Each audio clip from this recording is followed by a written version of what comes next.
You find yourself scrolling for hours when you know you should be doing that assignment. You haven't been in the gym in over a week and yet you're still paying for that membership. That Duolingo bird hates you because you keep missing your streaks. Well, if this sounds like you, it seems like you need to build some self-discipline. But now how do we do that? Well, in this video, I'm going to share with you 7 different ways you can start building discipline today to make this whole process a breeze. You can experiment with these in any order. The goal is to find what works best for you personally and to make this as smooth and easy of a process as possible. Now, if you really want to build long-lasting discipline, what you need to do is shrink the task. You see, the problem is you are biting off way more than you can chew, and you're paying the price for that. So instead of overhauling your entire life tomorrow and saying, I'm going to wake up at 5 and I'm going to work out and I'm going to get all this work done, I'm doing this, when you're used to sitting on the couch, you have to start at a lot smaller of a pace. It's a marathon, not a sprint. Your brain resists these overwhelming tasks because they feel like a threat to its comfort and energy. And part of this is removing that resistance in your mind to just get started, because that's the hardest part of it all. So if you want to start journaling, don't say I'm going to write 5 pages every night. Just start with 1 sentence. If you want to say I want to work out more, go down and just do 5 push-ups. These small wins build momentum, which is incredibly important and helps you carry on even when you may not want to or may not feel like it. Now, this does not mean to lower your standards. It just means to lower your barrier of entry. And oftentimes, once you get started, you'll find you're going and you're flowing and that you can keep going for a while. So it's very important to learn how to take anything you want to start and scale it down in the beginning and progressively overload. The same way when you're at the gym and you want to increase the weights, you don't grab the highest weight right off the bat. You start small and week by week you slowly increase. Now this builds long-lasting discipline that is sustainable. It's not just a temporary flash of motivation. You have to remain consistent, and starting small is the best way to do so. So to summarize, don't bite off more than you can chew. Instead of focusing on a large goal, start small and consistently build over time. The next technique is to start with identity, not willpower. The problem is the approach you're taking right now is one that requires tremendous amount of willpower and effort.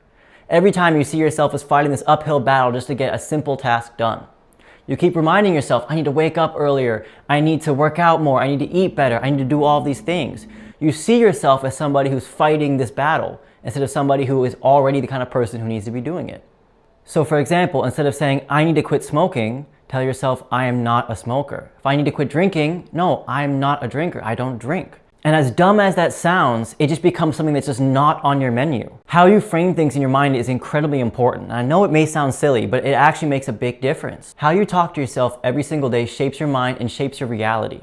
There needs to be some consistency between how you view yourself and how you behave.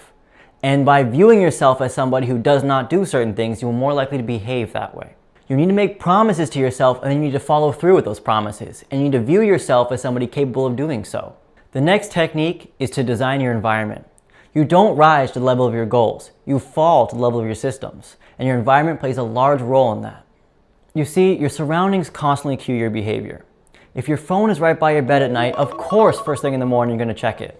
If you always have unhealthy food in your fridge just an arm's length away, of course you're going to have poor eating habits. Now, this applies both ways. You want to add friction to bad habits and you want to add ease to good habits. Some examples of this would be if you scroll too much, you have to delete all those social media apps in your phone so they're not so accessible. If you find yourself eating unhealthy, you have to put healthy food in your fridge and not buy any unhealthy food. So when you're hungry, that's all you have to go for. Think of your environment as this invisible influence that shapes the way you live your life. You want it to work for you, not against you. Now I want to elaborate what it means to use friction.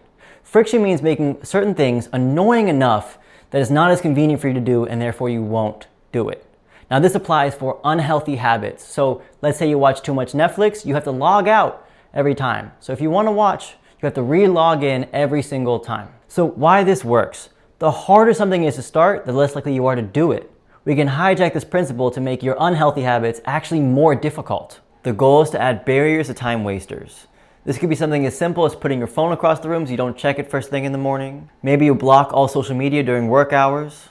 This way you don't need to be stronger, you just need to make the bad choices harder. The next technique I want to introduce is stacking habits. Stacking habits involves linking a new habit to something that you already do already. This serves to help eliminate decision fatigue and help piggyback on your existing routines you've already established. The simple formula goes as after an existing habit, you do a new habit. This could be something as simple as after you pour your coffee, you do some push-ups. This way you can keep your habit system tight and easy to remember. Now, the next technique is that you shouldn't rely on motivation. You should track your momentum. Motivation is fleeting. It's temporary. Some days you wake up and you feel like you want to crush it. Other days, the smallest things feel like the greatest burdens. That's okay. That's natural. It's human. What matters more is showing up consistently, even in the smallest of ways. By tracking your progress, you start to build a sense of accomplishment. Instead of relying on these short-term bursts of motivation, you establish a long-term track record of momentum. Now, this could be done through an online habit tracker or a physical planner. Maybe you have a to-do list you check at the end of each day. But the goal is to celebrate doing the thing, not doing it perfectly. Duolingo is a perfect example of this. Every time you get on the app and you complete a level, it counts as a streak. And every day you show up, it keeps track of that streak over time.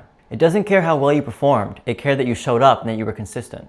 The next technique is to accept that you'll fail and plan for it. The idea that disciplined equals perfection is a lie. Even the most disciplined people mess up. The difference is they don't let one off day spiral into a pattern of missing out. They get right back to it and continue being consistent. Planning for failure increases resilience. You're not surprised by setbacks and you know exactly what to do when they happen. Here are a couple of ways to apply this. First, you want to set a never miss twice rule. This means that if you missed the gym yesterday, today is not a free pass to miss it again. In fact, it's the opposite. You have to go to the gym today and you have to show up for yourself.